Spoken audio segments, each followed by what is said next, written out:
இஸ்லாம் அலா ஹம்ஸ். இந்த தீன், இந்த இஸ்லாமிய மார்க்கம் என்பது 5 விதமான கட்டமைப்புகளுக்கு உட்பட்டு இருக்கிறது. கலிமா, தொழுகை, நோன்பு, ஜகாத், ஹஜ். நம்ம மதரசாக்கு போனாலே நம்ம படிக்கக்கூடிய விஷயங்கள் அதிகமாக இதுவாக இருக்கும் இல்லையா? நம்ம ஹஸ்ரத் சொல்லி கொடுப்பாங்க. இப்படி வரிசைப்படியாக சொல்லும் பொழுது இறுதியாக சொல்லக்கூடிய விஷயம் என்ன தெரியுங்களா? ஹஜ். இந்த ஹஜ் என்பது மிக புனிதமான ஒரு யாத்திரையாக, அல்லாஹ்விற்கு நாம் அடிபணிவதற்கு மிக தகுதி வாய்ந்த ஒரு வணக்கமாக இருக்கிறது. அந்த வகையில் பார்க்கும் பொழுது ஹஜ்ஜை பொறுத்தவரை எல்லாருக்குமே அதனுடைய பாக்கியம் கிடைக்கும் என்பது தெரியாது. உலகத்தில் மிகப்பெரிய பணக்காரர்களாக இருப்பார்கள், ஆனால் ஹஜ் செய்யக்கூடிய பாக்கியம் இருக்காது. உலகத்தில் மிகப்பெரிய பதவியில் இருப்பார்கள், ஆனால் ஹஜ் செய்யும் பாக்கியம் இருக்காது. இந்த உலகத்தினுடைய எப்பேற்பட்ட நபர்களாக இருப்பினும், ஏழையாக இருந்தாலும் சரி, பணக்காரர்களாக இருந்தாலும் சரி, உடல்பலம் குறைவானவர்களாக இருந்தாலும் சரி, அதிக உடல்பலம் கொண்டவர்களாக இருந்தாலும் சரி, இறைவனுடைய நாட்டம் இல்லாமல் இந்த ஹஜ் என்பதை செய்வதற்கு உண்டான வாய்ப்பு நமக்கெல்லாம் கிடைக்காது. எனவே அல்லாஹ்வினுடைய நாட்டம் என்பது மிக முக்கியமான ஒன்று. ஹஜ்ஜை பொறுத்தவரை இறைவனுடைய நாட்டம் மிக முக்கியமானது. ஆனால் ஆசை கொள்ள வேண்டிய அந்த இடத்தில் நாம் எல்லாம் இருக்கின்றோம். இன்றைக்கு பல நபர்களுக்கு அது ஒரு கனவு தானே. என்னைக்காவது நம்ம போயிட்டு அந்த புனித ஹஜ் யாத்திரை செய்யணும், உம்ராக்கள் செய்யணும், இறைவனுடைய கஅபத்துல்லாஹை பார்க்க வேண்டும் என்ற எண்ணம், அந்த ஆசை நமக்கெல்லாம் மிக அதிகமாக இருக்கும் அல்லவா? நமக்கெல்லாம் ஒரு கனவு தானே. எந்த ஒரு முஸ்லிமுக்கு அந்த ஒரு ஆசை இல்லாமல் இருக்க முடியும்? முஸ்லிமாக பிறந்த அனைத்து நபர்களுக்கும் ஹஜ் செய்ய வேண்டும் என்ற எண்ணம் இருக்கும். அதுபோன்று அல்லாஹ் நாடிய நபர்களிலிருந்து இந்த வருடம் உலகளாவிய அளவில் பல ஹாஜிகள் சென்றிருக்கிறார்கள் ஹஜ் செய்வதற்காக. குறிப்பாக நமது இந்தியாவிலிருந்து 1,75,000 பேர் சென்றிருக்கிறார்கள். அதில் 1,22,000 பேர் ஹஜ் கமிட்டியின் வழியாகவும், மீதம் இருக்கக்கூடிய 53,000 பேர் தனியார் நிறுவனங்கள் மூலமாகவும், அதிலேயும் குறிப்பாக பெண்கள் அதிகம் சென்றிருக்கிறார்கள். மிக வருத்தத்துக்கு பொருந்திய விஷயம் தான். இருந்தாலும் கொஞ்சம் வருத்தம் அளிக்கக்கூடிய ஒரு செய்தி என்ன தெரியுங்களா? 5,400 பெண்கள் இந்த வருடம் ஹஜ்ஜுக்கு சென்ற பெண்கள் மஹரம் இல்லாமல் தனியாக சென்றிருக்கிறார்கள். பொதுவாக இஸ்லாம் நமக்கு கொடுக்கக்கூடிய விஷயம் என்ன, நெறிமுறை என்ன? ஒரு பெண்ணிற்கு மஹரம் இல்லாமல் ஹஜ் செய்வது என்பது கடமையாக ஆகாது. எந்த ஒரு பெண்ணிற்கும் சரி மஹரமோடு செல்வதுதான் இஸ்லாம் கொடுக்கக்கூடிய முறை. ஆனால் மஹரம் இல்லாமலும் சில பெண்கள் செல்கிறார்கள். இந்திய அரசாங்கமும் போப்போ என்று அனுப்பி வைக்கிறது. இன்றைக்கு இருக்கக்கூடிய சகோதரி அரசாங்கமும் பாபா என்று வரவேற்கிறது இல்லையா? இருந்தாலும் மார்க்கத்தை எடுத்து முன்னெடுக்க வேண்டும் என்ற பெண்மணிகள், குடும்பங்கள் கொஞ்சம் சற்று சிந்தித்து ஹஜ்ஜுக்கு செல்ல வேண்டும் என்ற எண்ணம் ஏற்படும் பொழுது மஹரத்தினோடு செல்லக்கூடிய பாக்கியம் பெற வேண்டும். மஹரம் இல்லாமல் ஒரு ஹஜ் ஒரு பெண்ணிற்கு கடமையாகுவதே கிடையாது, அவசியமாகுவதே கிடையாது. இருந்தாலும் கூடும் கூடாது, அல்லாஹ் போதுமானவன். ஹஜ்ஜை அவன் கூட செய்கிறான், அது அல்லாஹ்வினுடைய பெரும் ரஹ்மத். அல்ஹம்துலில்லாஹ். அப்பேற்பட்ட ஹாஜிகள் எல்லாம் சென்றிருக்கிறார்கள். அவர்கள் அந்த ஹஜ் அவர்களுக்கு பரிபூர்ணமாக ஹஜ்ஜாக அமைவதற்கும் நமக்கும் பல துஆக்கள் கிடைக்க பெறுவதற்கும் ஒரு பாக்கியமாக அமையட்டுமாக. ஆமீன். அல்ஹம்துலில்லாஹ். அந்த ஹஜ்ஜுக்கு செல்லும் பொழுது முக்கியமாக நமக்கெல்லாம் பெறப்பட வேண்டிய, கிடைக்க பெற வேண்டிய ஒரு விஷயம் என்ன தெரியுங்களா? நோக்கம் என்பதுதான். இஸ்லாத்தினுடைய எல்லா இபாதத்துகளிலும் நோக்கம் என்பது மிக சரியாக இருந்தால் மாத்திரமே, எண்ணங்கள் என்பது சரியாக முறையாக அமைந்தால் மட்டுமே அந்த அமல்கள் எல்லாம் பிரதிபலிக்கும், அதனுடைய நன்மைகள் எல்லாம் நமக்கு கிடைக்கும். ஒரு அமல் செய்யறோம், தொழுகிறோம், கொஞ்சம் நம்மளை யாராவது பார்க்கறாங்க, நம்ம தொழுகிறோம் நினைச்சிட்டாலே தொழுகையினுடைய நன்மை பறி போகிறது. குர்ஆன் ஓதுகிறோம், யாராவது கேட்பதற்காக, யாராவது பார்ப்பதற்காக கொஞ்சம் முகஸ்துதியினுடைய எண்ணம் பிறந்துவிட்டால், அந்த அமலினுடைய நோக்கம் தவறிவிட்டால் நன்மைகள் பறி போகிறது. குர்பானியாக இருக்கட்டும், கொடுக்கக்கூடிய ஆடு, வாங்கக்கூடிய ஆடு என்பது ஆடம்பரத்திற்காக கொஞ்சம் நினைத்து விட்டால் குர்பானி என்பது கூடாமல் போகிடும். இப்படி ஹஜ்ஜிலும் சரி நம்முடைய நோக்கம் என்பது சரியாக இருக்கணும். நம்முடைய பக்கத்து வீட்டுக்காரங்க போறாங்க, ஊர்ல இவருக்கு நான் காமிக்கணும், நான் இத்தனை தடவை ஊராவுக்கு போயிருக்கேன் அப்படின்னு. இப்பேற்பட்ட நபர்களுக்கு நான் ஹஜ்ஜுக்கு நான் அதிகமாக போன காமிக்கணும். இப்படி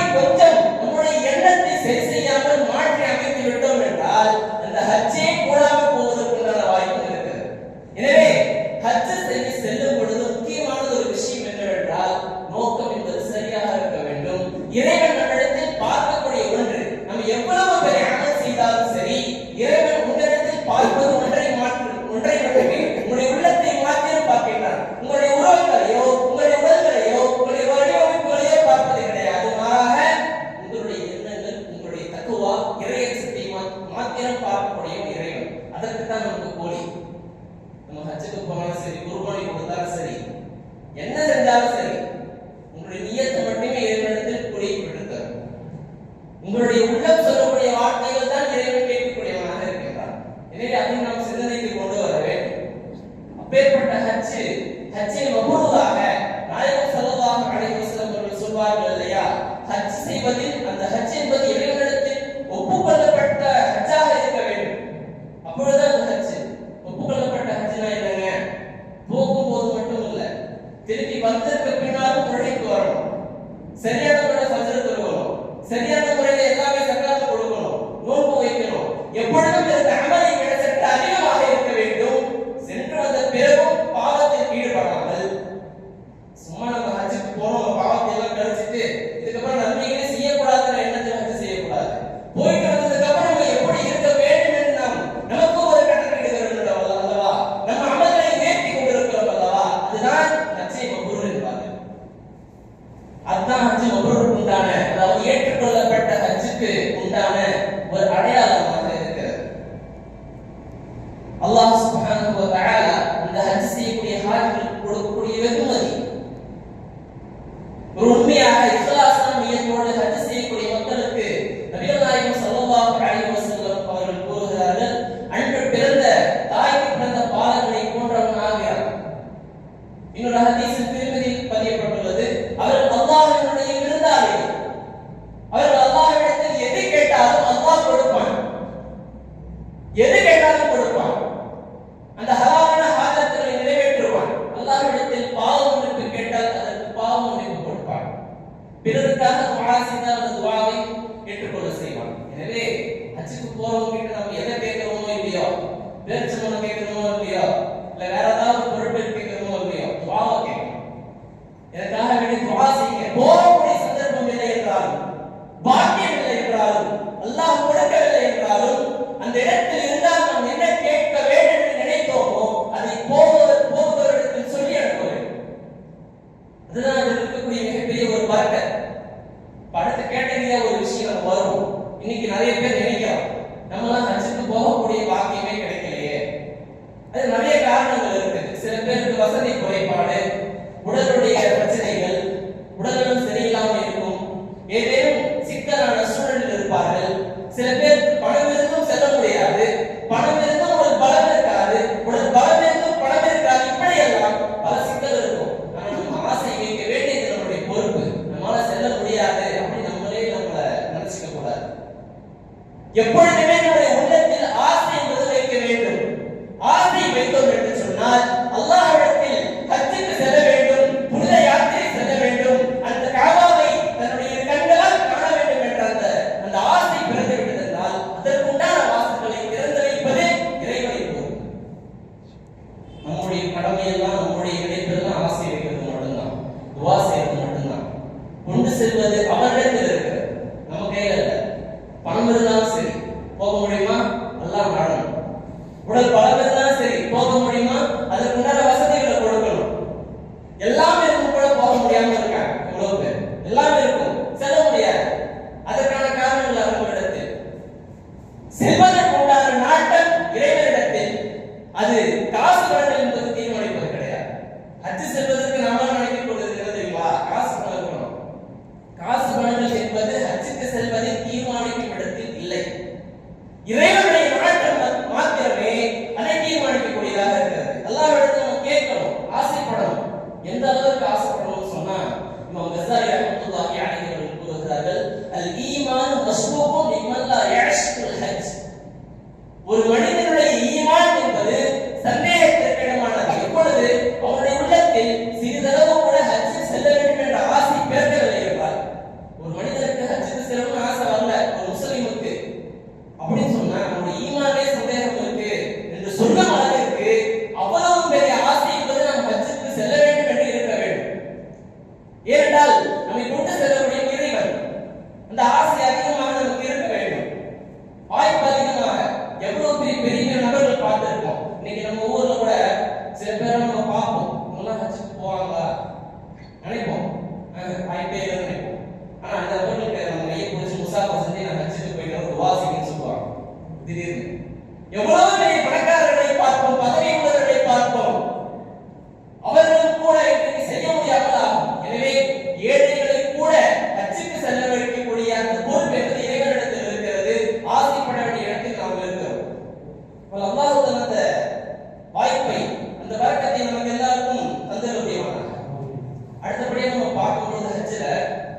பேர் வந்து இந்த விஷயங்கள் நினைக்கிறாங்க, வயது வரம்புகள் பார்க்கிறாங்க. ஆரம்பத்தில் இருந்து இன்றைக்கு இருக்கக்கூடிய நிலைமைகள் இன்றைய காலம் வரைக்கும் நம்ம ஒரு 50 தாண்டோம், ஒரு 60 தாண்டோம்னு நினைக்கிறாங்க சில மக்கள். அப்புறமா நம்ம கடைசியா போய் ஹஜ் செய்வோம். எல்லாமே இருக்கும், ஹஜ் செய்வதற்குண்டான எல்லா விஷயங்களும் பெறப்பட்டு இருக்கும். இருந்தாலும் கூட நம்ம கொஞ்ச நாள் தள்ளி போறதுங்க. ஹஜ்ஜுக்கு போயிட்டு வந்தா சில விஷயங்களை செய்யக்கூடாதுன்னு சொல்றாங்க, சில தப்பெல்லாம் செய்ய முடியாதுன்னு சொல்றாங்க. கொஞ்சம் செய்ய வேண்டியதெல்லாம் இருக்கு, முடிச்சுட்டு நான் அப்புறமா செஞ்சுக்கிறேன் அப்படின்னு சொல்றவங்க இருக்கிறாங்க.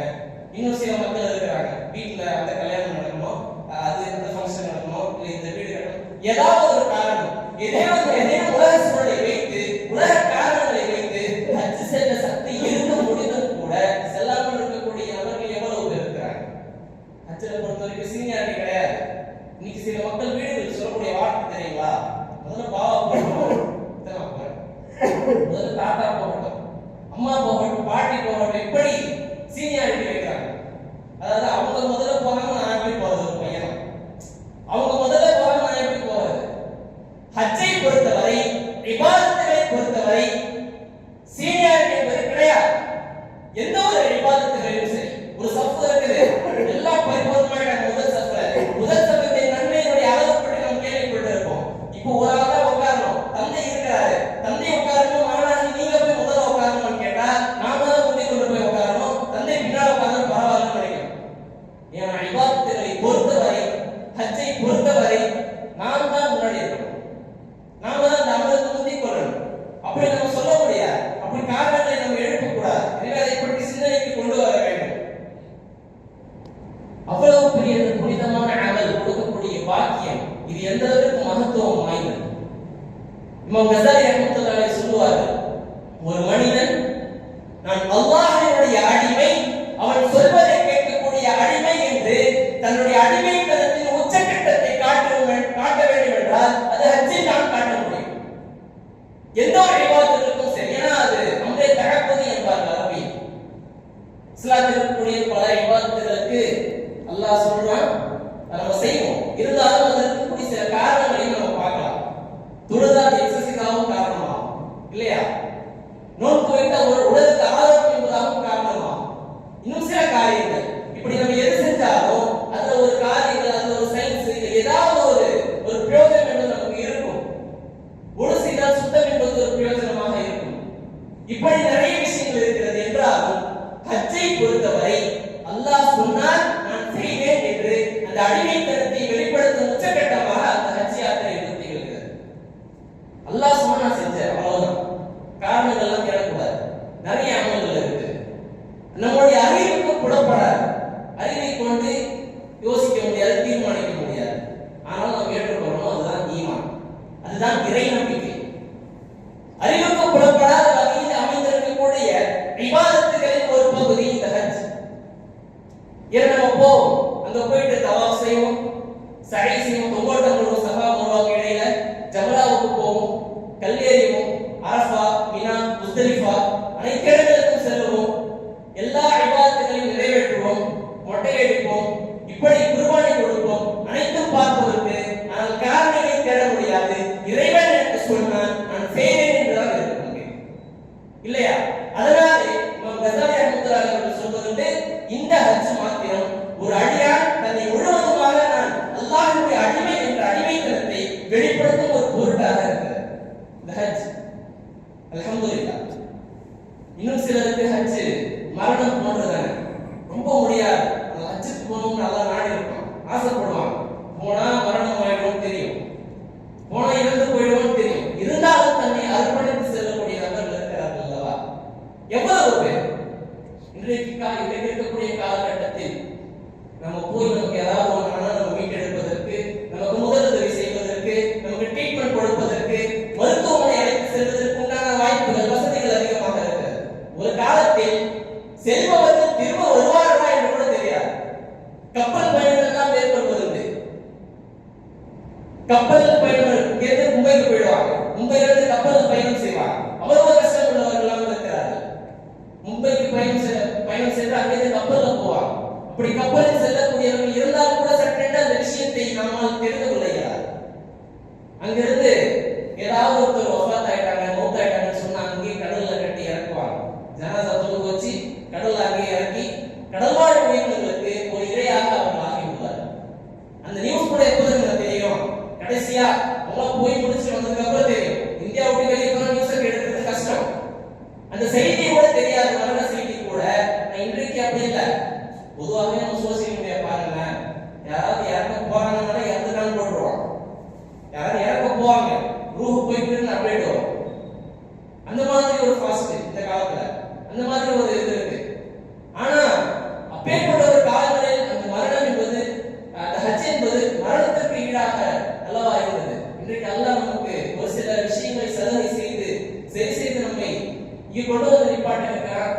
போகக்கூடிய வாய்ப்பை கொடுக்கிறான், நிம்மதியாக செல்லக்கூடிய வாய்ப்பை கொடுக்கிறான். அல்ஹம்துலில்லாஹ். இருந்தாலும் எத்தனை நபர்களுக்கு அதிலே உயிர் போவது இன்றைக்கு வருகிறது. அப்பேற்பட்ட நபர்கள் அவர்களுக்கு எவ்வளவு பெரிய பாக்கியம் கிடைத்துள்ளது நாம் சிந்திக்க வேண்டும். அந்த ஹஜ்ஜில் அதிகமாக ஹஜ் செய்யக்கூடிய ஹாஜிகள் சொல்லக்கூடிய விஷயம் என்னன்னா தல்பியா அதிகம் சொல்வது. உம்ரா செய்யக்கூடியவர்கள் கஅபத்துல்லாஹ்வை பார்க்கிற வரைக்கும் முதல் தவாஃபுக்காக கஅபத்துல்லாஹ் பார்க்கிற வரைக்கும் செய்வாங்க. ஹஜ்ஜுக்கு போறவங்க மினாவுல, அரஃபால, முஸ்தலிஃபால எல்லாம் தல்பியாக்கள் அதிகம் சொல்லுவாங்க. எந்த அளவுக்கு தல்பியா முக்கியம், அதை கூறும் பொழுது ஒருத்தர் சலாம் சொன்னா பதில் கூட சொல்ல வேண்டாம். இந்த தல்பியாவுக்கு அவ்வளவு பெரிய முக்கியத்துவம். அப்படி தல்பியாவை அதிகப்படுத்த வேண்டும். நம்ம ஹஜ்ஜினுடைய உள்ள இருக்கக்கூடிய விஷயங்கள்லாம் ஆராய்ந்து பார்த்தால் அதிகமாக இருக்கும். இருந்தாலும் அது ஒரு பருவம் இருக்கட்டும். கடைசியாக ஹஜ் செய்து முடிக்கக்கூடிய ஹாஜிகள் எல்லாம் அவருக்கு தெரியும் இறுதியாக செய்யக்கூடிய தவாஃப் பேர் தவாஃபுல் விதா இல்லைங்களா? அதாவது தவாஃபுல் விதா என்றால் விடைபெறும் தவாஃப். விடைபெறும் தவாஃபில் அல்லாஹ்விடம் கேட்கக்கூடிய விஷயம் என்ன? யா அல்லாஹ், இந்த ஹஜ்ஜை எனக்கு கடைசியாக ஆக்கினாரே. எல்லாம் கூறக்கூடிய துவா. நீங்க என்ன கேட்கும் தவாஃபுல் விதா அதிகமா? யா அல்லாஹ், இந்த ஹஜ்ஜை, இந்த உம்ராவை யா அல்லாஹ் எனக்கு இறுதியாக ஆக்கினாரே என்று கேட்க வேண்டும். ஏனென்றால் நம்மிடத்தில் எது இருந்தாலும் இல்லை என்றாலும் அல்லாஹ்வுடைய நாட்டில் இருந்தால் நம்ம போவோம். எனவே அல்லாஹ் கிட்ட நம்ம கேட்கணும், ஒப்படைக்கணும் அந்த பொறுப்பை. அல்லாஹ் கொண்டு வந்து மீண்டும் சேர்ப்பான். அல்லாஹ்விடத்தில் இந்த துவாவை அதிகமாக கேட்கணும். அல்லாமா சுஃபியான் அல்-தௌரி ரஹ்மத்துல்லாஹி அலைஹி அவர்கள் நம்ம வரலாறுகளில் கேள்விப்படுவது எப்பேற்பட்ட ஒருத்தவங்க பெரியார் அப்படின்னு சொன்னா இமாம் ஷாஃபி, இமாம் அபூ ஹனீஃபா ஷாஃபி ரஹ்மத்துல்லாஹி அலைஹி அவர்களுக்கெல்லாம் ஒருத்தவரையா வயதானவர். அந்த வயதானவர் மிக முடியாத ஒரு காலத்தில் கூட அவர்கள் ஹஜ்ஜை அதிகம் செய்த நபர், ரொம்ப அதிகமான ஹஜ்ஜுகள் செய்தவர். யாரை? அல்லாமா சுஃபியான் அல்-தௌரி ரஹ்மத்துல்லாஹி அலைஹி அவர்கள் ஒரு முறை ஹஜ்ஜுக்கு போறாங்க. போயிட்டு தவாஃபுல் விதா விடைபெறும் தவாஃபில் கேட்கிறாங்க துவா, யா அல்லாஹ், இந்த ஹஜ்ஜை எனக்கு இறுதியாக ஆக்கிடாதே. இப்பேற்பட்ட நபர் எத்தனை தவாஃப் செய்திருக்கிறார். முடியாத காலகட்டம், இயலாத காலகட்டம், அந்த காலகட்டத்தில் கூட கேட்கக்கூடிய துவா, யா அல்லாஹ், இந்த தவாஃபையும் இந்த ஹஜ்ஜை எனக்கு இறுதியாக ஆக்கிடாதே என்று கேட்டார். அதே பக்கத்துல இருக்கக்கூடிய ஒருத்தர், என்ன உங்களுக்கு இவ்வளவு வயசாயிடுச்சு, இவ்வளவு செஞ்சிருக்கீங்க, இவ்வளவு ஹஜ் செஞ்சிருக்கீங்க, திரும்பவும் நீங்க கேட்கணுமா இந்த துவாவை மீண்டுமா அப்படின்னு கேட்கிறாங்க. அதற்கு அதை நீ சொல்லாத, கொண்டு வந்து சேர்க்கக்கூடிய இறைவன் நான் எப்பேற்பட்ட நிலையில் இருந்தாலும் சரி, இன்றைக்கு நாம இருக்கட்டும், நாம் எப்பேற்பட்ட வீல் சேர்வா உட்கார்ந்திருந்தாலும் சரி, நாம் ஆசை வச்சா கொண்டு போய் சேர்ப்பது அல்லாஹ்வுடைய நாட்டம், அல்லாஹ்வுடைய பொறுப்பு. நாம நினைக்கணும். இப்போ இமாம் சுஃபியான் அல்-தௌரி ரஹ்மத்துல்லாஹி அலைஹி அப்படி சொல்றாங்க. இதுக்கு முன்னாடி 10 வருஷத்துக்கு முன்னாடி ஒருத்தர் இப்படிதான் கேட்டார். முடியாத காலகட்டத்தில் போய் துவா செஞ்சு திருப்பி வரணுமா அப்படின்னு கேட்கும் பொழுது அந்த நபர் சொன்னது என்னன்னு தெரியாது. நான் அதுக்குள்ள 10 ஹஜ் செஞ்சு முடிச்சிட்டேன். அல்லாஹ் சுப்ஹானஹு வ தஆலா கொடுக்கக்கூடிய பதில். எனவே நம்முடைய நியத் என்னவென்பது முழுவதுமாக அது மீது இருக்க வேண்டும். முழுவதுமாக ஆசை கொள்ள வேண்டும். கொண்டு வந்து சேர்ப்பது இறைவனுடைய கடமை. இதற்கு பேர் அல்லாஹ் சொன்னா செஞ்சா செஞ்சோம் அந்த விஷயம் தான் இதற்கு உட்பட்டதாக இருக்கிறது. அதாவது அல்லாஹ்வுடைய கட்டளையை காரண காரியம் தேடாமல் செய்வது. அங்கு செல்லக்கூடிய ஹாஜிகள் கூட அங்கும் குர்பானி கொடுப்பார்கள் அல்லவா? அங்கும் குர்பானி கொடுப்பார்கள். ஹாஜிகளுக்கு குர்பானி, ஹாஜிகள் அங்க இருக்கக்கூடிய ஹஜ் மிக பெரிய ஒரு வணக்கம் என்றால், இங்க ஹஜ்ஜுக்கு செல்லாமல் இருக்கக்கூடிய மக்கள் பெரிய வணக்கம் எது தெரியுங்களா? குர்பானியாக இருக்கிறது, குர்பானி கொடுப்பதாக இருக்கிறது.